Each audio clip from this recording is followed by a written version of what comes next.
আসসালামু আলাইকুম। আজকে আমি দেখাবো তামিম শাহরিয়ার সুবিন ভাইয়ের 52টি প্রোগ্রামিং সলভিং বইয়ের প্রবলেম নম্বর 5। প্রবলেমের নাম বাক্স।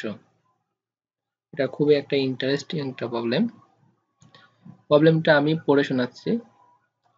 তোমাদের হাতে যথেষ্ট পরিমাণে কাজকর্ম নেই দেখে তোমাকে একটি বাক্স আঁকার কাজ দেওয়া হলো। আসলে ব্যাপারটি তেমন কিছু নয়। তোমাকে বর্গের একটি বাহুর দৈর্ঘ্য বলা হবে আর তুমি চট করে স্টার অক্ষরটি ব্যবহার করে ওই বর্গটি এঁকে ফেলবে। বর্গের কেবল বাহু আঁকলেই হবে না, ভিতরের ঘরগুলোও স্টার অক্ষরটি দিয়ে পূর্ণ করে দিতে হবে। যেহেতু তুমি প্রোগ্রামিং লেখা শুরু করেছো এবং লুপ পর্যন্ত শিখে ফেলেছো, তাই তুমি কাজটি করবে একটি প্রোগ্রাম লিখে। প্রোগ্রামটির ইনপুট: প্রথম লাইনে একটি সংখ্যা টি থাকবে এবং টি সংখ্যক লাইনে থাকবে, প্রতিটি লাইনে একটি করে n থাকবে যার মান 1 থেকে 80 এর মধ্যে হবে। আউটপুট: প্রতিটি n এর জন্য n গুণন n বর্গ আঁকতে হবে। পুরো বর্গটি স্টার দিয়ে পূর্ণ করে দিতে হবে। প্রতিটি বর্গ একটি ফাঁকা লাইন দিয়ে পৃথক করে দিতে হবে। পৃথক করার জন্য কোথাও অতিরিক্ত ফাঁকা লাইন বা স্পেস রাখা যাবে না। এই লাইনটা খুবই খেয়াল করে দেখতে হবে। পৃথক করার কাজে ব্যতীত অন্য কোথাও অতিরিক্ত ফাঁকা লাইন বা স্পেস রাখা যাবে না। এই লাইনটা খুবই একটা ইম্পর্টেন্ট একটা লাইন, এটা খেয়াল রাখতে হবে। প্রবলেম সলভ করতে গেলে এই লাইনই আসলে সমস্যা হয়ে যায়, বুঝতে পারি না আসলে এই এমন একটা লাইন আছে, সেই জন্য প্রোগ্রামটা একটু আলাদা করতে হয়। প্রোগ্রামটার ইনপুট আমরা দেখতেছি যে প্রথমে টেস্ট কেসের সংখ্যা 3 দেওয়া আছে, অর্থাৎ 3টা লাইনের জন্য 1 3 5 এই যে 3টা লাইন। মানে যখন 1 3 1 হচ্ছে এক পূর্ণ সংখ্যা, 1 হচ্ছে n এর, মানে প্রতি লাইনে একটি করে সংখ্যা n থাকবে, মানে n এর মান 1 হচ্ছে n এর মান। 1 দেওয়া আছে সেজন্য একটা স্টার প্রিন্ট করবে। 3 দেওয়া আছে সেজন্য 3টা স্টার প্রিন্ট করবে, কিন্তু মানে রো বরাবর 3টা স্টার প্রিন্ট করবে এবং কলাম বরাবরও 3টা স্টার প্রিন্ট করবে। 5 দেওয়া আছে n এর মান, সেই জন্য রো বরাবরও 5টা স্টার প্রিন্ট করবে এবং কলাম বরাবরও 5টা স্টার প্রিন্ট করবে। আমরা কোডটা দেখি, কোড ব্লকসে চলে যাই।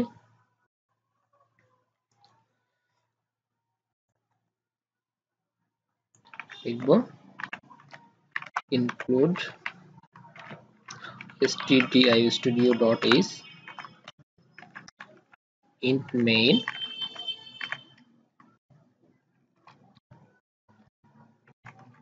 int আমাদের ইনপুট মানে ডিক্লেয়ার করতে হবে হচ্ছে n এর মান আমাদের নিতে হবে n, টেস্টের সংখ্যার জন্য t নিতে হবে, আর একটা ভেরিয়েবল আমরা k নিলাম।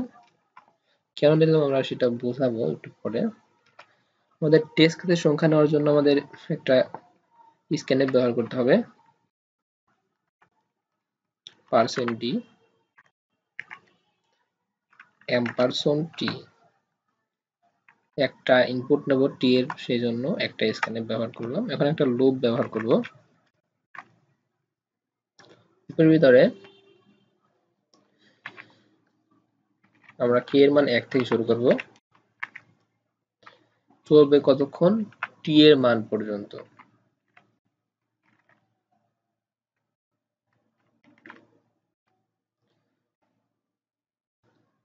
তারপর আমরা n এর মান নেওয়ার জন্য একটা স্ক্যানএফ ব্যবহার করব।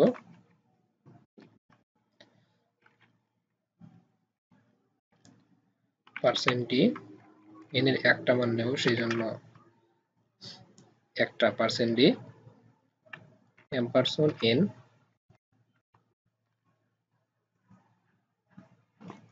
এখন আমরা একটা লুপ ব্যবহার করব।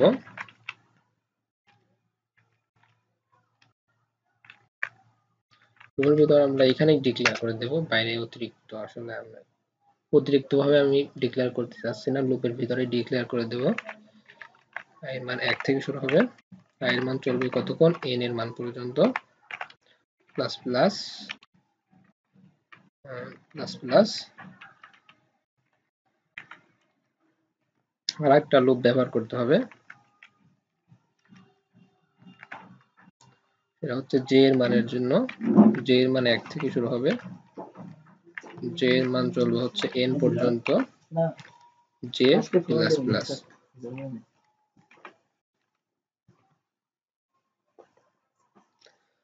j এর লুপ ব্যবহার করার পরে আমাদের প্রিন্ট করে দিতে হবে star star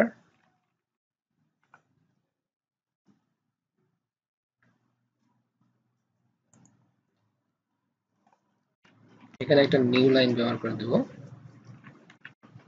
printf new line.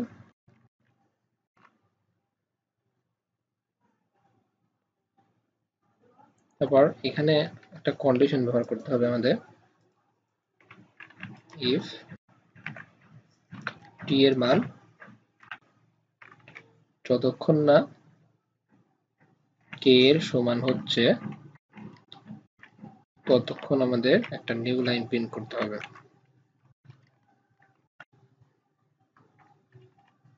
New line print করতে হবে। এটা রান করে দেখব, একটা জায়গায় ভুল গেছে।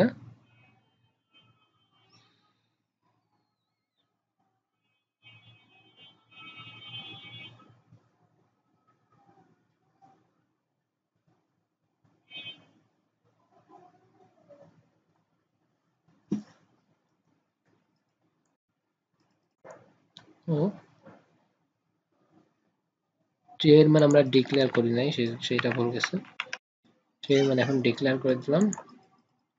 এখন আমরা এটা প্রিন্ট করব এবং আউটপুটের সাথে মেলাবো।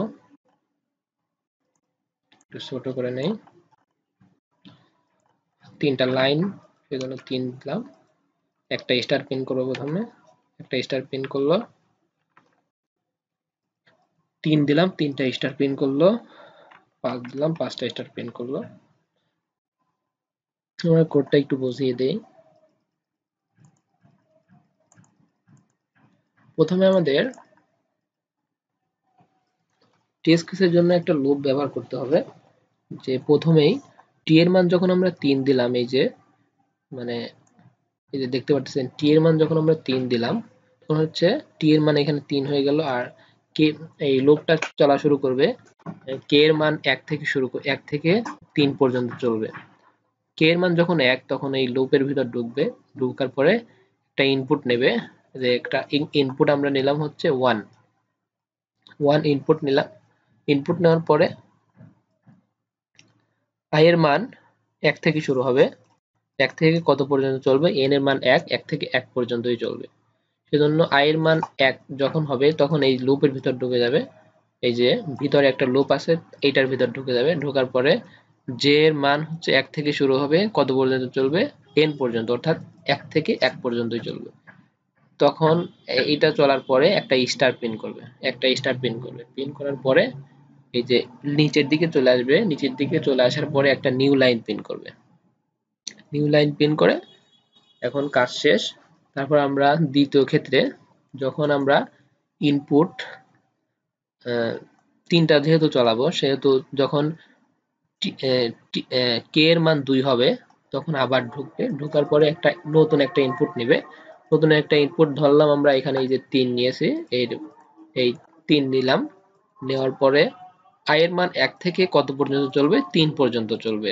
যখন i এর মান 1, তখন এটা ভিতর ঢুকবে, ঢোকার পরে j এর মান 1 থেকে 3 পর্যন্ত চলবে, 1 থেকে 3 পর্যন্ত চলবে। প্রথম ক্ষেত্রে j এর মান যখন 1, তখন একটা স্টার প্রিন্ট করবে, এই যে একটা স্টার প্রিন্ট করলো, একটা স্টার প্রিন্ট করার পরে j এর মান 1 বৃদ্ধি পাবে, বৃদ্ধি পাওয়ার পরে j এর মান যখন 2 হবে তখন আরেকটা স্টার প্রিন্ট করবে, এই যে আরেকটা স্টার প্রিন্ট করবে। তারপরে j এর মান বৃদ্ধি পেয়ে যখন 3 হবে তখন আরেকটা স্টার প্রিন্ট করবে, প্রিন্ট করার পরে এটা নিচে চলে আসবে, নিচে চলে আসার পরে যে একটা নিউ লাইন প্রিন্ট করবে, এই যে একটা নিউ লাইন প্রিন্ট করলো।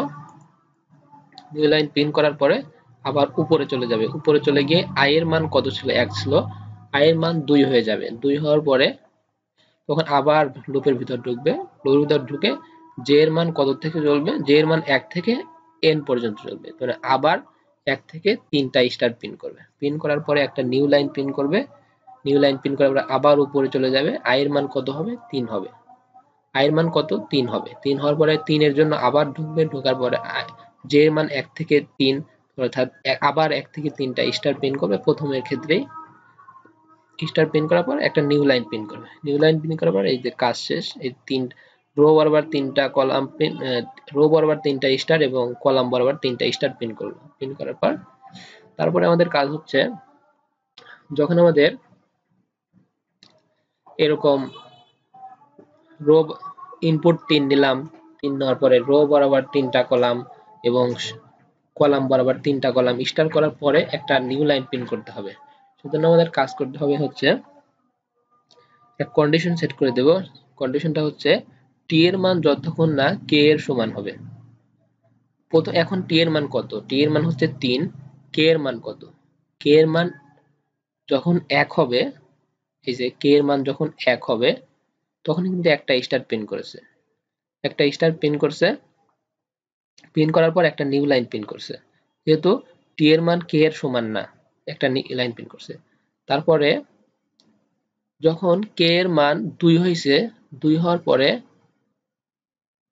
k এর মান যখন 2 হয়েছে, 2 হওয়ার পরে এই যে 3 নিচে হচ্ছে n এর মান, 3টার এইটা প্রিন্ট করছে আর কি। এটা প্রিন্ট করছে। প্রিন্ট করার পরে একটা নিউ লাইন প্রিন্ট করছে। এই যে নিউ লাইন প্রিন্ট করছে।